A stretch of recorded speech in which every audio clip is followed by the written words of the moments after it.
Talking business tonight, the 25th Nigerian Economic Summit has ended today and responsive emerging leaders to future dynamics ahead of 2050 formed part of discussions at plenary. It afforded young people the opportunity to share their thoughts on attaining a better Nigeria. Lara Afolayan reports.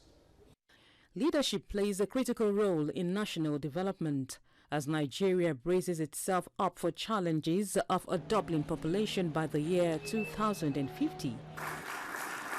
Today's young people, who are tomorrow's leaders, speak on re-energizing the youths for the challenge of leadership. But you're getting a lot of young people who are not participating in the political process because, one, they probably don't believe that their votes count, and it is very, very complex to vote, to become a voter in Nigeria. I personally think that the society, the country, the leadership basically needs to provide the enabling environment for youths to thrive.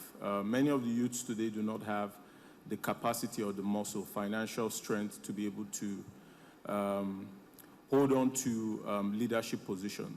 The panelists also advise on how the country could be repositioned within the global competitive arena. I would like to see more inclusive governments in terms of women and youth, representing each constituencies, either legislative, judiciary, or the executive arm of government. We really can't depend on the government entirely for everything. We have to venture out to the private sector and actually do things for our country.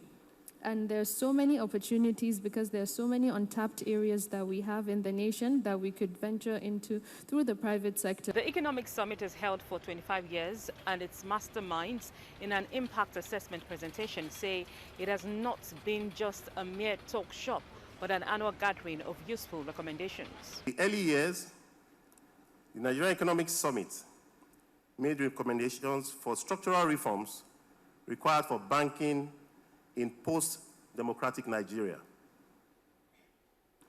We are witnesses today to the sheer size and sophistication of our financial system. The pension industry now has in excess of 9 trillion naira in assets under management. Yet another impact of the reform agenda canvassed on the platform of the Nigerian Economic Summit. More so, talks at the summit also centered on tackling binding constraints to growth in specific non-oil industries with competitive advantage.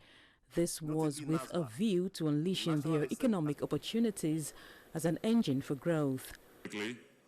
Lara Afolayan, TVC News, Abuja. We have our design work.